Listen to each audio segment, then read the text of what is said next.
So, imagine for a second that you stumble across this, like, highly detailed structural blueprint. Okay, a blueprint. Yeah, like a really complex schematic for, let's say, a next generation nuclear reactor. Oh, wow. Right. And it's got all the math and the schematics for, unlimited clean energy, something that could power an entire civilization and basically eradicate energy scarcity forever. That sounds incredible, yeah. But instead of taking that blueprint and, I don't know, handing it over to the engineers to actually build the thing, people take it, they frame it in solid gold, and they just hang it up on their living room wall. Wait, they just hang it up? Yeah, they just hang it up. And maybe they softly recite the mathematical equations on it every night as like a lullaby to help them fall asleep. Oh my God. And they hope that just by, pronouncing the formulas correctly, their house will miraculously stay warm in the winter. Well, I mean, it sounds completely absurd when you frame it exactly like that. Right. Yeah, you'd look at those people and think they've completely lost their minds uh,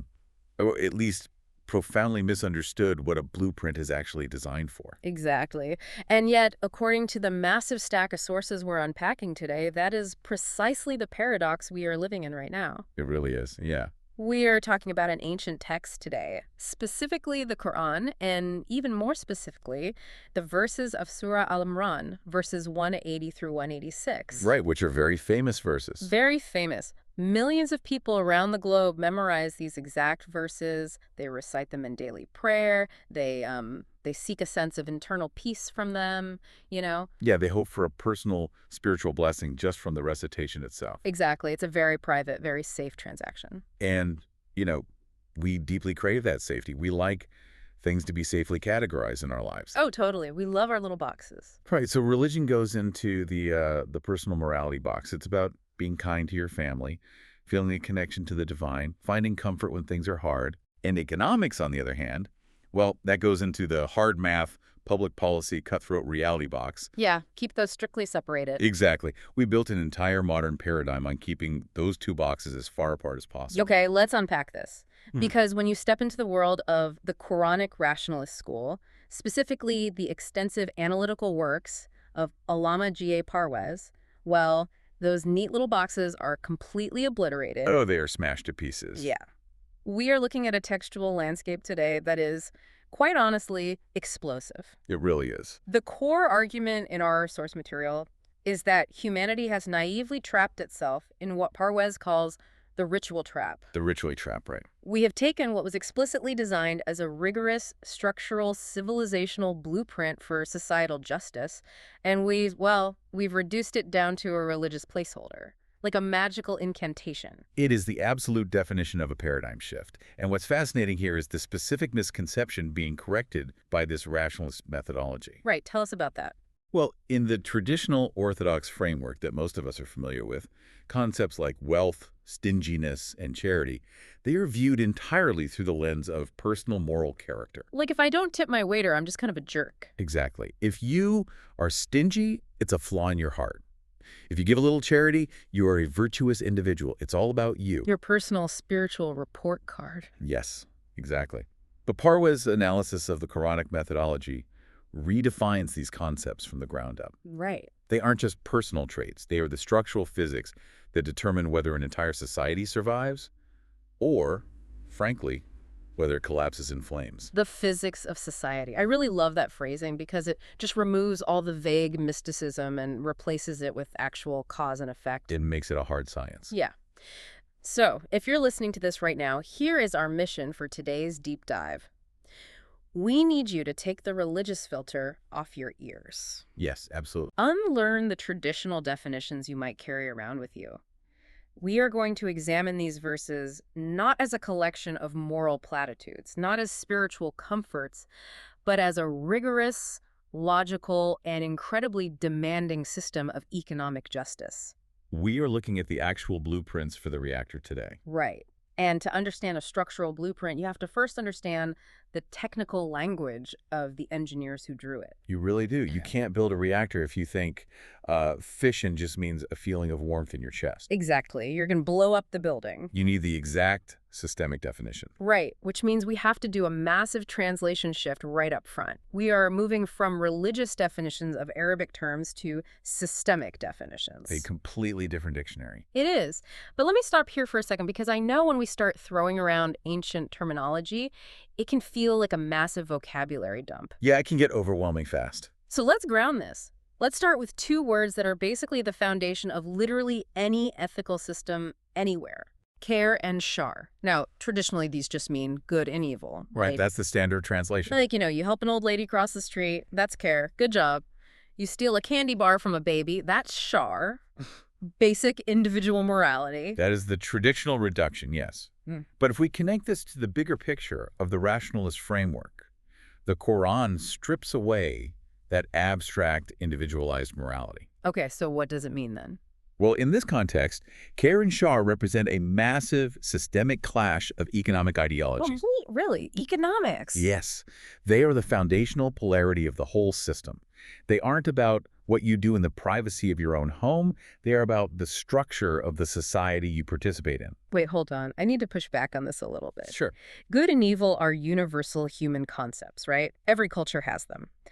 How does this text justify dragging them out of the realm of basic human empathy and turning them into, I don't know, macroeconomic indicators? It's a great question, but it doesn't actually abandon empathy. It scales it up to a systemic level. Skilled up empathy. Okay. Think about it this way. Care, in the systemic definition provided by our sources, is the socioeconomic condition where resources flow freely and unrestrictedly for the benefit of all humanity. Oh, wow. Right. It is systemic balance. It is a society where the basic needs of every single human being are met because wealth is circulating properly. That is the ultimate good. That's not a feeling. No, it is a structural reality, not just a fleeting emotion of kindness. Okay, so if care is the structural reality of everyone having what they need because resources are moving, what is the systemic definition of evil? Shar, conversely, is the act of hoarding wealth. Hoarding, just holding on to it. Exactly. It is the intentional blocking of resources from societal circulation. So hoarding isn't just a personal failing or, a symptom of insecurity. Right. It is a systemic destructive evil that actively destroys nations. In this view, establishing the permanent value, what the text calls the mustakila qadar of socioeconomic balance, is care. And the opposite. Allowing capitalist imbalance and resource monopolies to take root, that is shar. Wow, that completely flips the script on how we judge a successful life. It really does. Under this definition, you can't just claim to be a quote-unquote good person because you, smile at your neighbors and you never swear. Right, the polite neighbor. Yeah, the polite neighbor. But meanwhile, you're simultaneously hoarding millions of dollars in offshore accounts while people in your own city starve on the street. Exactly.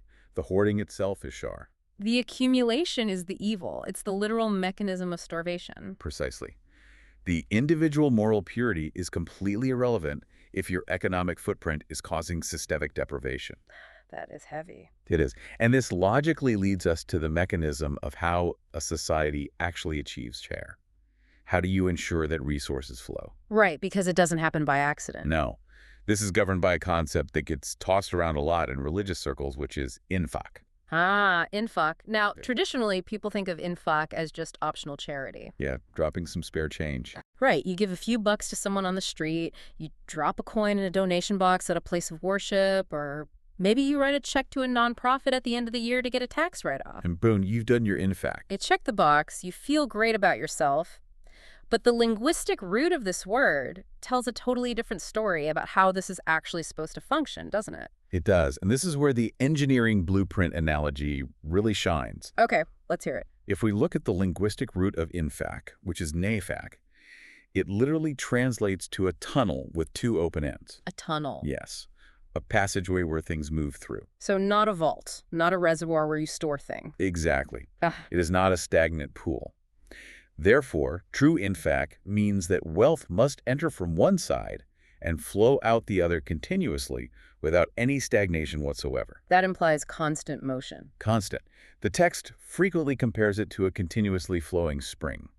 It is not an optional, sporadic act of charity that you engage in Only when you feel particularly generous or maybe a little guilty. Right. It is the absolute non-negotiable lifeblood of the Islamic economic system. Okay, let me try to map this with an analogy because the mechanics of this are so crucial. Go for it.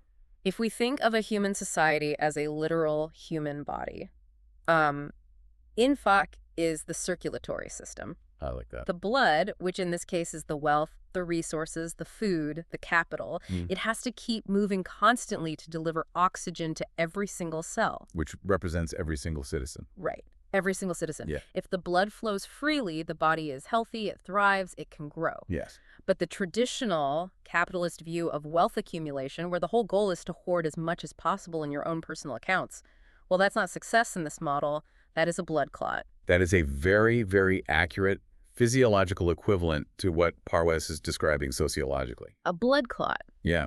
And the specific word the Quran uses for that blood clot, that intentional hoarding of the flow, is bukul. Okay, bukhul. And again, if we look at traditional translations, bukhul is usually just translated as being miserly or, being a cheapskate. Right, like Ebenezer Scrooge refusing to put another coal on the fire. Yeah, exactly. It's treated as a quirky, maybe unfortunate personality defect. Like, oh, Uncle Bob is just stingy. But rationally, systemically, bukul is much more dangerous than a personality defect. How so? Bukul is the monopolization of capital. It is the artificial damming up of resources.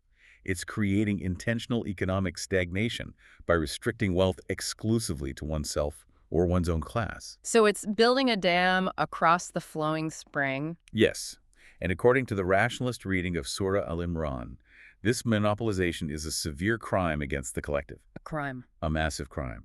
It functions as the primary mechanism of destructive capitalism, where wealth is detained, captured, and used to generate more wealth for the hoarder rather than being distributed to sustain life. And here's where the terminology gets genuinely intense, because Right. the text doesn't just say, hey, don't be a monopolist, it's bad for the economy. No, it does not. It escalates the stakes to the highest possible level. It says that engaging in bukhul, insisting on absolute personal ownership of wealth while others go without, is an act of kufr. Yes. Kufri and taksibidin. Now wait, if you hear the word kufr in any mainstream context today, it is universally translated as disbelief. Correct. Specifically like theological disbelief in God, like an atheist commits kufr. It's viewed as a purely spiritual internal failing of faith. Right. How do our sources connect a theological concept of disbelief to a macroeconomic concept of hoarding wealth? That seems like a massive leap. It seems like a leap until you understand the framework. Because in the rationalist context of these verses, the divine system, the deen, is not just a set of beliefs you hold in your heart. Okay. The deen is the practical, physical, socioeconomic order established to ensure kar. Ah, the system of flowing resource. Exactly. It is the system of equitable distribution. So kufr is not just about denying the existence of a creator. Kufr is a practical, active rebellion against that divine economic system. So it's an action, not just a thought. Exactly. Refusing to integrate into this economic order, denying the mandate that resources must circulate, and clinging to your hoarded capital, well, that isn't just being greedy. Right. It is taksibidin. It is a practical, physical denial of the entire structural blueprint. Wow. You can verbally claim to believe in God all you want. You can pray 5 times a day. You can fast. But if your bank account functions as a dam holding back resources, your actions are committing kufra against the socioeconomic order. Because you're starving the cells of the body. Yes. You are in active rebellion against the system, regardless of what your lips are saying. Which is going to make a massive amount of people very, very uncomfortable. It was explicitly designed to make them uncomfortable. The Quranic text is not meant to pacify the wealthy. It is meant to challenge the very foundation of their security. Because it means you can't hide behind the aesthetics of religion. No. You can't hide behind reciting verses in Arabic if you are functioning as a dam holding back the water from a thirsty village. And look, human history tells us exactly what happens when you start tearing down dams.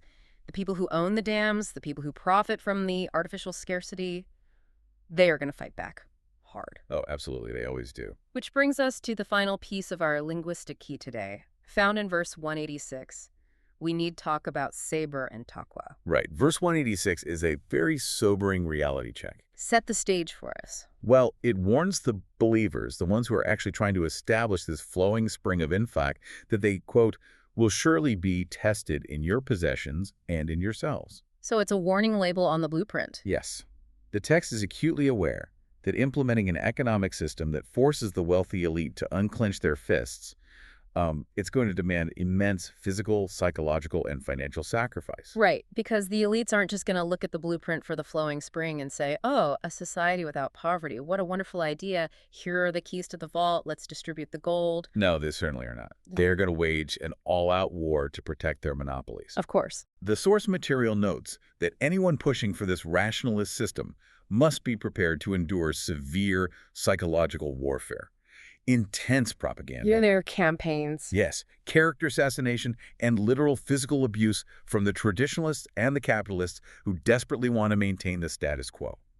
And this is where the systemic definition of saber becomes critical. Because traditionally, saber is translated as patience, and patience usually implies passivity. Right, just waiting it out. Like, if you're suffering, just sit quietly, bear the pain, don't complain, and God will reward you later. But in the context of an economic revolution, passive patience is basically suicidal. Right.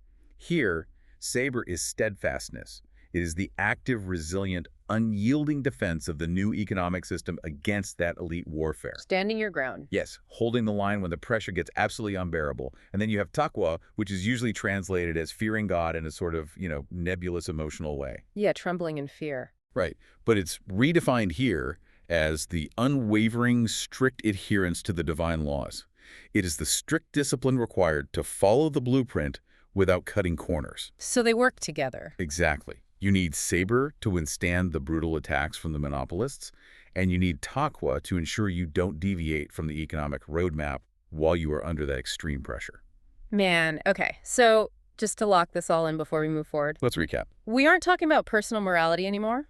Share is a socioeconomic reality of balance. Correct. Shar is the structural evil of capitalist imbalance. Yes. Infaq is the continuous, forced circulation of wealth acting like a tunnel. The flowing spring. Right. Bukul is monopolizing that wealth, acting like a dam. The blood clot. Kufr is the systemic, practical rebellion of hoarding against the divine state. And Saber and Taqwa are the gritty resilience and strict tactical discipline required to actually fight for this system. We have our technical vocabulary. Now we can finally look at the machine itself. Here's where it gets really interesting. Now that we know the language of the engineers, how does the engine actually run? Let's get into the mechanics. Let's do it. The sources refer to this entire setup as the Nizam-e-Rubaiyat, which roughly translates to the system of providence or the system of sustenance. Right. And to understand the engine of the Nizam-e-Rubaiyat, we have to examine its foundational premise, which fundamentally alters the entire concept of ownership. Okay. Verse 180 of Surah Al-Imran absolutely shatters the illusion of absolute, untouchable personal property rights. Okay, I'm going to need you to unpack that carefully because you're touching the third rail of modern society here. Nice. How does it shatter property rights? The verse explicitly declares that the ultimate heritage and ownership of the heavens and the earth belong exclusively to Allah.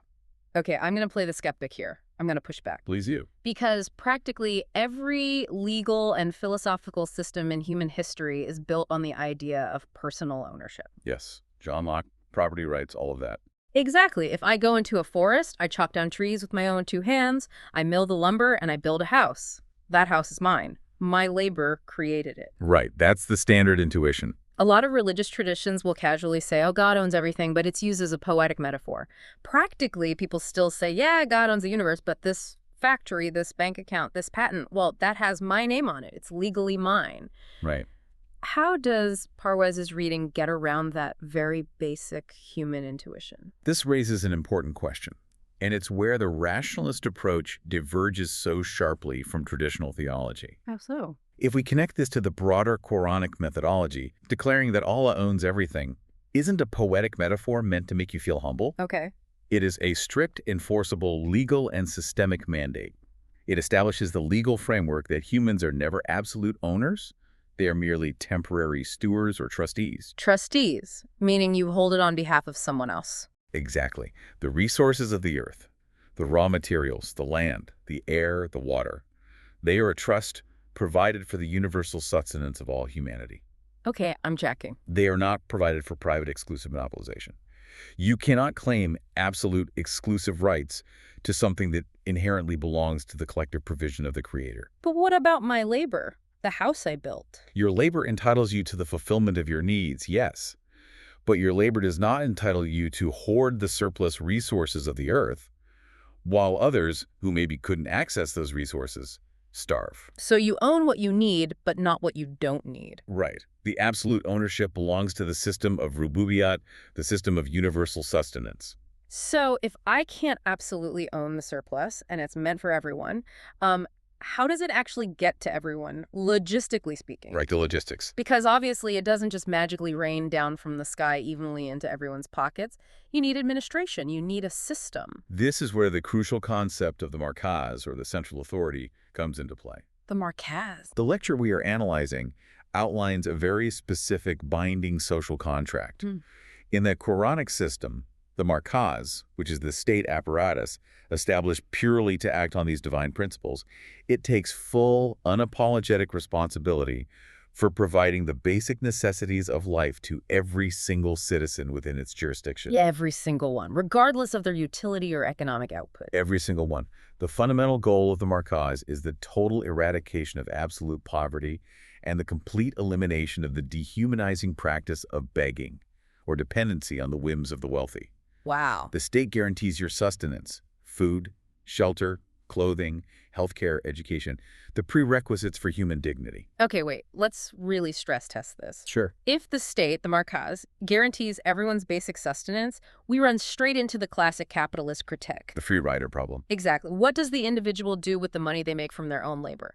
If I work a grueling 60-hour week and I produce a massive surplus of value, but my basic needs are already met by the state, well, what happens to my surplus? Right. Why wouldn't I just sit on the couch, play video games all day, and let the markaz feed me? How does Parwez's reading solve the free rider problem? This is the absolute crux of the infaq system, and it requires a complete psychological rewiring. A rewiring. Yes. Because your sustenance is guaranteed by the collective, your motivation for labor shifts entirely. Under capitalism, you labor out of fear. Fear of starvation, fear of homelessness. Fear of medical bankruptcy, exactly. Under the Nizami Rububiyat, you labor out of a sense of self-actualization and duty to the collective deen. Okay, but what about the money? Legally, within this framework, you are required to surrender your surplus wealth. The Arabic term used in the Quran is alafu, Allahu. which specifically means that which is beyond your basic legitimate needs. You surrender that to the markaz. You surrender all the surplus. You surrender the surplus to the collective to keep the tunnel of infaq open, to keep the spring flowing. You don't hoard it to secure your personal future, because the system itself, the markaz, is the absolute security for your future. Man, think about how radical this actually is for a second. In our current global system, why do you hoard money in your savings account? Why do we obsess over index funds and real estate portfolios? Because we're terrified. We hoard it out of fear. We hoard for retirement, for sudden medical emergencies, for our kids' college tuition. We hoard because we know, deep down, that if we fall, the safety net of modern society is full of massive, gaping holes. You are entirely on your own. Exactly. The obsessive accumulation of capital is essentially a trauma response to an incredibly insecure predatory system. A trauma response. Wow. We build personal fortresses of wealth because we don't trust the collective.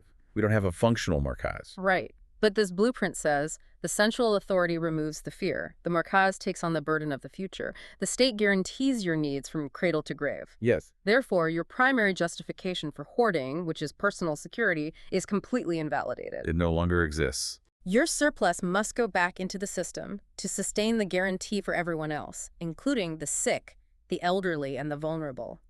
It's a closed-loop engine of continuous circulation. And this brings us to one of the most provocative, scorching critiques in the entire source material. Okay, let's hear it. Because clearly, we don't live in that system today. So what went wrong historically? The text offers a scathing critique of what it calls the 2.5% compromise. Yes, this was in the notes. And it points the finger directly at the traditional religious elite, who the text refers to as the Abar and Reuben, the scholars and the monks. Oh, this part of the notes was absolutely fascinating. I really want to spend some time here. Let's unpack the 2.5% compromise. How did a revolutionary blueprint for total surplus mobilization get watered down to what we have today? What does the rationalist school say about this historical evolution? Well, in traditional Orthodox frameworks today, the obligation of wealth distribution is almost entirely reduced to paying zakat. Right, the annual envelope. And historically, this has been strictly calculated by jurists at 2.5% of one's accumulated stagnant wealth annually. So you stockpile gold, silver, cash, real estate, whatever for a year, and you give away 2.5% of it. Right. And by doing that, you fulfilled your divine obligation. You are ritually pure. But the rationalist view, as forcefully argued by Parwez, heavily critiques this formula as a ritualistic, politically motivated compromise that entirely defeats the structural purpose of the economic engine. How so? Mathematically. Look at the logic. If the systemic goal is, in fact, the continuous unblocked flow of resources to entirely eradicate poverty, how can a divine system logically permit you to hoard 97.5% of your surplus wealth as long as you pay 2.5%? It can't. It mathematically cannot achieve the goal of ending poverty. It's impossible. It's like, okay, it's like having a massive concrete dam holding back an entire lake, and you drill a tiny microscopic pinhole in it to let a trickle of water out. Yes, exactly. And you stand there pointing at the trickle, saying, look, I'm participating. I'm part of the flowing spring of Infac. Meanwhile, the village downstream is literally dying of thirst because 97.5% of the water is locked in your private reservoir. That is insane when you visualize it like that. That is precisely the argument the source material is making. The text argues that this 2.5% compromise did not originate from the core Quranic mandate, but was championed historically by the traditional religious elite to subvert the true social contract. Why would they do that?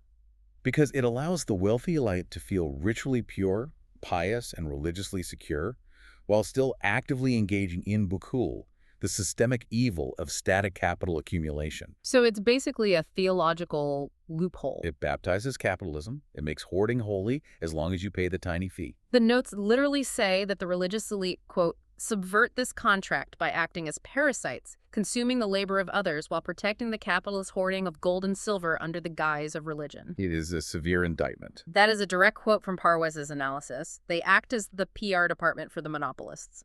It is an uncompromising critique of historical religious institutions. The text views the 2.5% zakat model, when treated as the absolute ceiling of responsibility, as a mechanism that inherently permits and legalizes hoarding. Because it implies the rest is yours to keep forever. Exactly. The rationalist argument is that true adherence to the Quranic blueprint requires the continuous flow of all surplus, al-afu, for the collective good, managed by a legitimate markaz. Now, just to pause here, and I want to be very clear about this for anyone listening. We are exploring the arguments and the logical frameworks of the source material today. Yes, we are analyzing the text. This is a deep dive into a specific rationalist interpretation of these verses by a specific thinker. We aren't taking a personal political stance or endorsing a specific economic policy over another here. Absolutely not. We're just unpacking the logic. Right. But as a purely intellectual exercise, you really have to appreciate the sheer logical consistency of the argument being made here. If the text demands the absolute abolition of poverty, a 2.5% tax on stagnant wealth mathematically cannot achieve that, period. It just can't. Only the total mobilization of surplus can power the engine. It demands that we completely redefine ethical economic success. Under this framework, success is not how much you have managed to accumulate in your vault. Right. Success is your active, continuous participation in care, the unblocked circulation of resources. Your worth is measured by your flow, not your retention. Okay, so we have this perfectly logical, airtight engine. The markaz guarantees sustenance. The individuals flow their surplus into the system without fear. Nobody starves, nobody begs. Humanity is elevated. It sounds perfect. It sounds like an absolute utopia. But if this system actually promises absolute security, if no one is starving, the immediate logical question is, why did it fail? If it's a utopia, who kills a utopia? The source material points directly to the people who profit from insecurity. Which brings us to verse 181, and what the text analyzes as the capitalist mockery of the divine welfare state. The arrogance of the elite. Set the scene for us here. How does this confrontation actually play out according to the verses? Well, imagine the historical moment. The messenger arrives, the concept of the markaz, the central authority, is being established. It now turns to the wealthy elite of the society and demands the surrender of their surplus wealth to eradicate poverty, as per the divine mandate of Allah. Okay, the tax collector shows up. Right, and the response of the elite is recorded verbatim in verse 181. They don't just politely decline. They don't just say, no, we respectfully disagree with your tax policy. What do they say? They counter with an arrogant, sneering mockery. They say, indeed, Allah is poor while we are rich. Allah is poor while we are rich. Wow, that is breathtakingly arrogant. It's almost cartoonishly villainous. It is. What is the actual logical mechanism behind that taunt? Why say that specific phrase? If we connect this to the bigger picture of historical power dynamics, it is a masterclass in deflection. Deflection, okay. The elites are pretending to take the demand literally in order to mock its premise. They are essentially arguing, wait, you're telling us that the creator of the universe, the all-powerful deity, needs our physical gold and silver to feed his creatures. Ah, I see. Right? If God actually wanted to feed the poor, he is all-powerful. He would just do it directly. He could rain bread from the sky. The fact that these people are poor must be his divine will. Oh, that is so manipulative. Why are you asking us to fix God's poverty? You're asking for a bailout for God. Oh, wow. So they're using divine providence as an excuse for their own human greed? They're weaponizing theology to protect their capital. Exactly. It's God's will they are poor, so don't tax me. To tax me would be to interfere with God's mysterious plan. It's incredibly cynical. Precisely. They use a twisted metaphysical argument to completely block very real, very physical socioeconomic reform. It is an intentional misdirection. And the source material highlights how this tactic of misdirection evolves into what it calls ritualism as a shield, which is detailed in verse 183. How do they escalate this deflection? Well, verse 183 exposes their historical tactic of retreating into ritualism. When the messenger demands economic equity and structural reform, the elite try to change the subject entirely to the supernatural. They want a magic trick. Yes. They demand a physical, supernatural miracle as a strict precondition for their belief in compliance. Specifically, they demand to see a burnt offering, a physical sacrifice, consumed by a magical fire sent down from heaven. So the prophet comes to them and says, we need to restructure wealth so the orphans in the streets don't starve to death. And the elites respond, fascinating policy proposal. We won't consider it until you make lightning strike a dead goat. That is exactly the dynamic, yes. It's completely absurd. The sheer bad faith of it. You know, I have to compare this to something modern because the tactic hasn't changed at all. Oh, it never changed. It's exactly like a massive fossil fuel corporation today being told by a regulatory body that they need to stop dumping toxic waste into a local river because people are getting sick. Yeah. And instead of just cleaning up the river, they demand 400 new feasibility studies. They demand environmental impact reports spanning decades. Delay. Exactly. They demand a philosophical debate in the courts on the legal definition of water. They shift the focus entirely to create an impossible, endless precondition just to delay the actual material regulation that threatens their bottom line. That is a very apt analogy. The elites shift the focus to metaphysical spectacles. Ancient ritual sacrifices, heavenly fires, impossible supernatural proofs. They do this to invalidate the very practical wealth restructuring. They just want to change the subject. They desperately want the debate to be about miracles, about theology, about literally anything other than their bank accounts. Because if the debate stays on theology, their monopolies are safe. But the Quran calls their bluff completely, doesn't it? It doesn't entertain the distraction. In verse 184, it points out the historical continuity of this violent resistance. Yes. The Quran provides historical fortitude to the believers here. It tells the messenger, essentially, if the capitalists and the monopolizers of religion reject this equitable order, do not be surprised. Don't take it personally. Right. Do not think you have failed. It is not a new phenomenon. Verse 184 points out that previous messengers throughout history brought the exact proofs and miracles the elites demanded. Who did the magic tricks? They brought clear, irrefutable evidence. Why? And what happened when they provided the proof? The elites assassinated them anyway. They murdered them. Mhm. Why? Because, as Parwez's analysis argues, the issue was never truly about a lack of miracles. It was never about a genuine search for theological proof. It was about the money. The core issue was the existential threat posed to their vested economic interests. A heavenly fire consuming a sacrifice is a neat magic trick, but it doesn't threaten their monopoly on gold, land, and human labor. Right. But an economic system that legally demands the continuous flow of their surplus wealth to the masses, That is a systemic threat they will kill to stop. It always comes down to the money. It's never about theology. It's about power and resources. Yeah.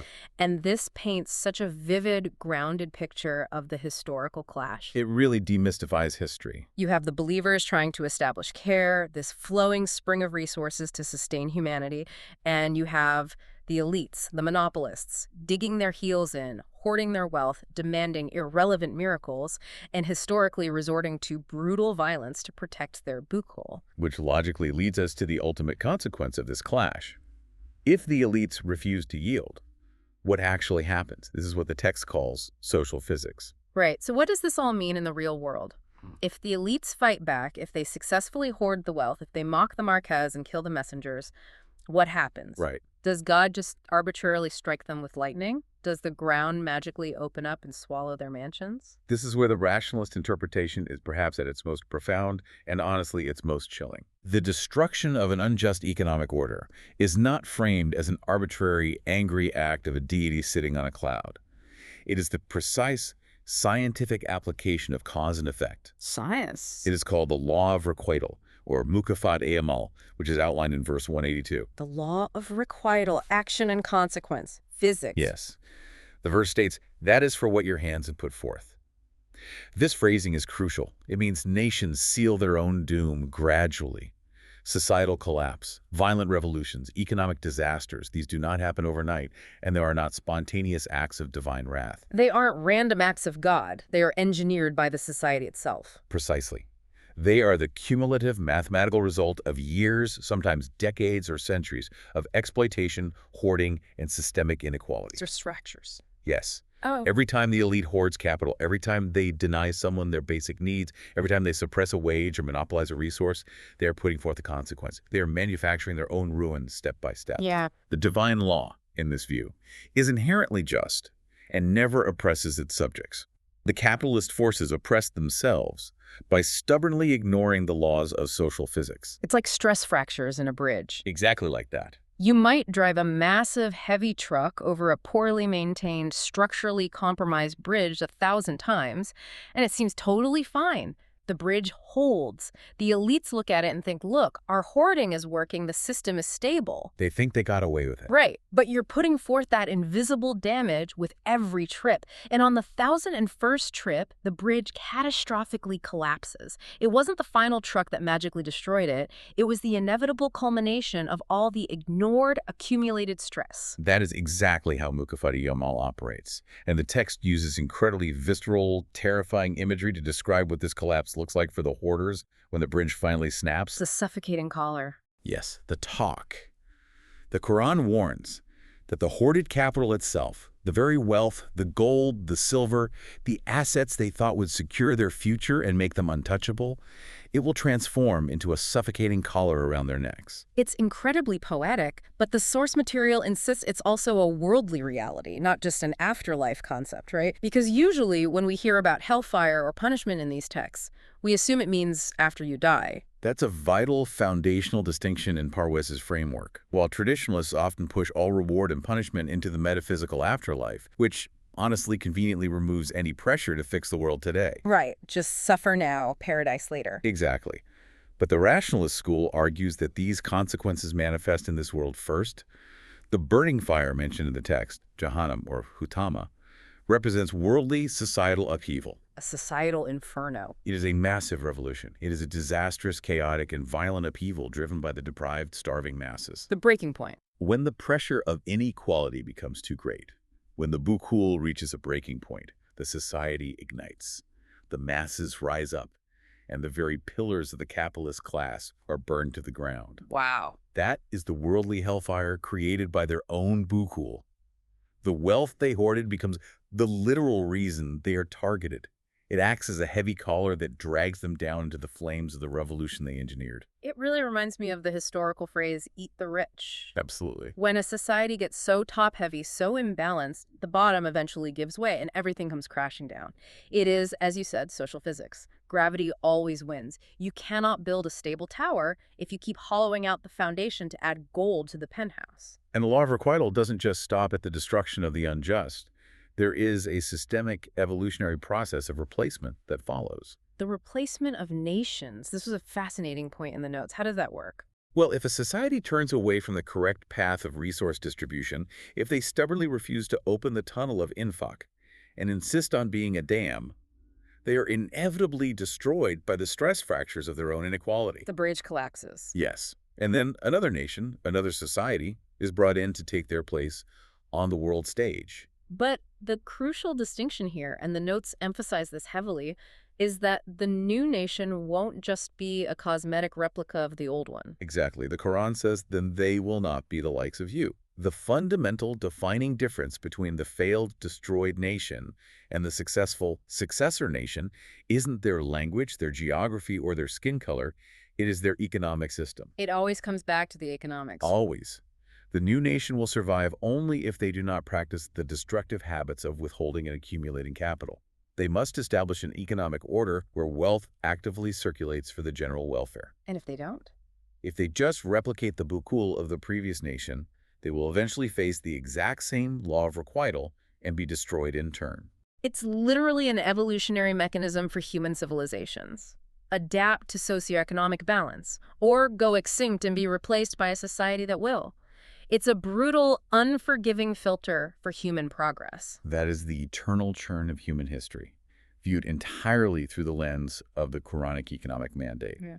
You have a constant testing of societies to see if they can overcome the urge to hoard. This has been, honestly, it completely changes how you read Surah Al-Imran. We started this entire deep dive by talking about the ritual trap, people reciting these verses for personal internal blessings. Right, the lullaby. But when you look at the blueprint, the true achievement, what verse 185 calls fallacy, well, it isn't about endless accumulation of wealth in this life, and it isn't just about floating on a cloud in the next life because you recited a verse correctly. No. According to this rationalist framework, true fallacy, true ultimate achievement is surviving the disastrous societal inferno created by inequality. Right. It is successfully building and entering a state of heavenly balance and security, which the text calls Jannah, here on earth, through a just, equitable economic system, which then seamlessly translates to ultimate success in the next stage of life. The two are inextricably linked. And the alternative, the current dominant capitalist paradigm that practically everyone on Earth is desperately trying to win. Verse 185 completely dismisses it. It calls the pursuit of hoarded capital mata'ul gurur, the enjoyment of delusion. The enjoyment of delusion. It tricks humanity into believing that static hoarded capital equates to actual success and security, when the hard laws of social physics guarantee it is actually a direct, unavoidable path to systemic ruin. The enjoyment of delusion. That is an incredibly heavy phrase to sit with. This raises an important question, and I think it perfectly synthesizes the permanent value established in our deep dive today. Let's hear it. The eternal underlying clash of human civilization isn't between different tribes, different nations, or even different theological labels. The real war is always between socioeconomic balance, care, and capitalist imbalance, shar. Wow. History is just the laboratory where the law of requital proves over and over again, century after century, that hoarding always leads to collapse. Which brings us back to where we started. The messy reality versus the clean theoretical blueprint. We like to think of our current global economic system as a clean, highly functioning, sophisticated machine. We do. But if we look at it through the lens of Surah Al-Imran, through this rationalist blueprint we've just unpacked, well, we might just be looking at a global society rapidly layering on the stress fractures. It might indeed. Think about how radical this actually is for a second. If the law of requital is as unavoidable, as scientifically rigid as gravity, and if a society's actual survival is biologically tied to its economic justice, well, how close is our own global system to the suffocating collar? It's a terrifying question. Are we currently building a flowing spring? Or are we just piling up the kindling for a worldly hellfire? And as you, the listener, mull that over, here is a next step question to bridge us to our future explorations, because the blueprint doesn't stop here. No, it goes much deeper. We talked a lot today about the markaz, the central authority, being absolutely responsible for universal sustenance. We talked about giving it all our surpluses, but let's be real about human nature. Yeah. What happens when the markaz itself becomes corrupt? How does the Quranic blueprint safeguard the central authority from simply becoming the very hoarding elite it was built to replace? That is the ultimate question of governance. That is a massive question, and it's one we will definitely tackle another day.